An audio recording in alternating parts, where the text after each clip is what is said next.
Assalamualaikum warahmatullahi wabarakatuh. Waalaikumsalam warahmatullahi wabarakatuh.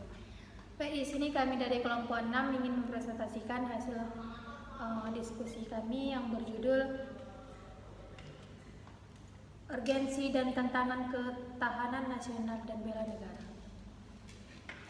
Sebelumnya kami ingin memperkenalkan diri. Saya Nela Gustiartita. Saya Selda Oktaviani. Konsep ketahanan nasional. Gagasan pokok dari ajaran ketahanan nasional adalah bahwa suatu bangsa atau negara hanya akan dapat mempertahankan kelangsungan hidupnya apabila negara atau bangsa itu memiliki ketahanan nasional. Istilah ketahanan nasional memang memiliki pengertian dan cakupan yang luas, mengemukakan pengertian ketahanan nasional suatu kondisi dinamis suatu bangsa yang berisi keuletan dan ketangguhan yang mengandung kemampuan mengembangkan kekuatan nasional dalam menghadapi dan mengatasi segala ancaman, gangguan, hambatan, dan tantangan, baik yang datang dari luar maupun dari dalam negeri, yang langsung maupun tidak langsung membahayakan integritas, identitas, kelangsungan hidup bangsa dan negara, serta perjuangan dalam mengejar tujuan nasional Indonesia. Esensi dan organisasi ketahanan nasional dan bela negara.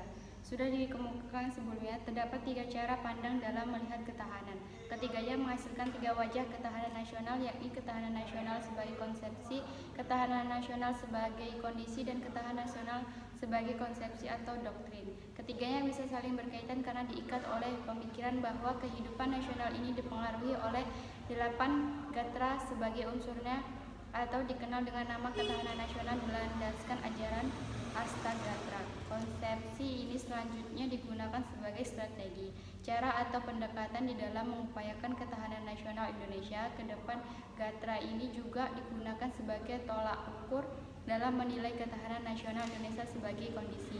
Esensi dari ketahanan nasional pada hakikatnya adalah kemampuan yang dimiliki bangsa dan negara dalam menghadapi segala bentuk ancaman yang dewasa ini spektrumnya semakin luas dan kompleks. Hal yang menjadikan ketahanan nasional sebagai konsepsi khas bangsa Indonesia adalah pemikiran tentang 8 unsur kekuatan bangsa yang dinamakan Astagatra. Pemikiran tentang Astagatra dikembangkan oleh Lamnas.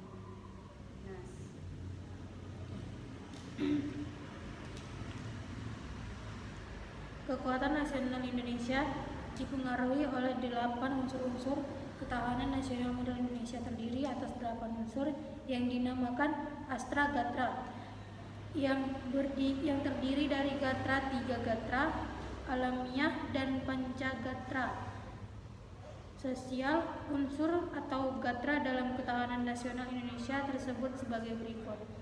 3 aspek kehidupan alamiah. 1. Gatra letak dan kedudukan geografi. 2. Gatra keadaan dan kekayaan alam. 3. Gatra keadaan dan kemampuan penduduk. 5 aspek kehidupan sosial pancagatra, di antaranya gatra ideologi, gatra politik, gatra ekonomi. 4. Gatra sosial budaya atau sosbud.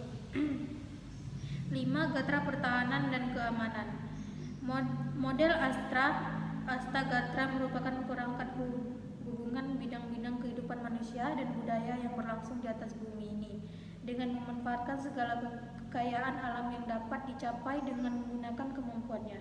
Model ini merupakan hasil perkajian Lembaga Ketahanan Nasional. Adapun penjelasan dari masing-masing gatra terdiri dari 3 unsur alamiah dan 5 unsur sosial.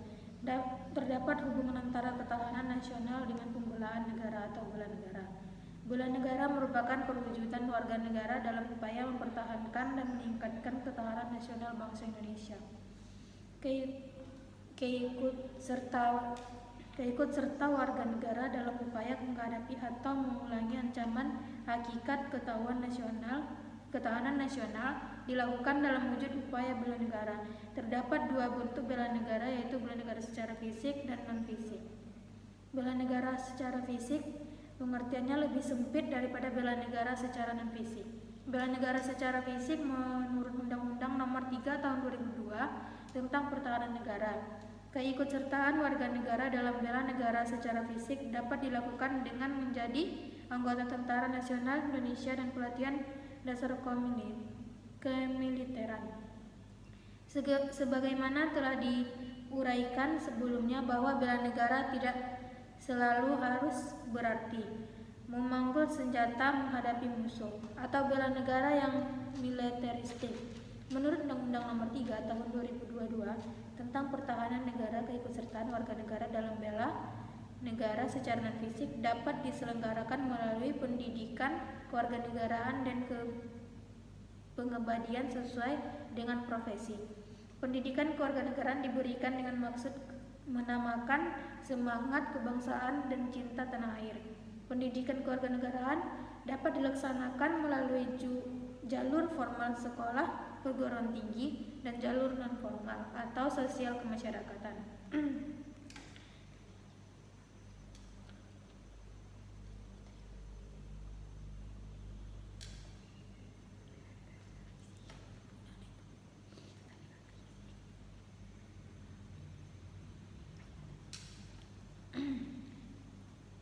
Selanjutnya, berdasarkan hal itu, maka keterlibatan warga negara dalam bela negara secara non-fisik dapat dilakukan dengan berbagai bentuk, sepanjang masa dan dalam segala situasi, misalnya dengan cara 1. Mengikuti pendidikan kewarganegaraan baik melalui jalur formal dan non-formal.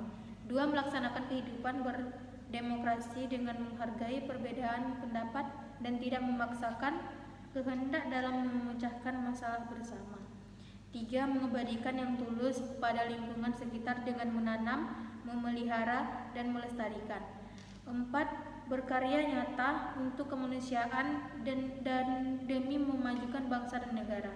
5. Berperan aktif dalam mengikuti menanggulangi ancaman, terutama ancaman nirmiliter, misalnya menjadi sukarelawan bencana banjir. 6. Mengikuti kegiatan mental spiritual di kalangan masyarakat agar dapat menangkal pengaruh-pengaruh budaya asing yang tidak sesuai dengan norma-norma kehidupan bangsa Indonesia. 7. Membayar pajak dan retribusi yang berfungsi sebagai sumber pembiayaan negara untuk melaksanakan pembangunan. Sekian hasil presentasi kami. Lebih dan kurangnya kami mohon maaf. Wabillahi taufiq wal hidayah. Assalamualaikum warahmatullahi wabarakatuh.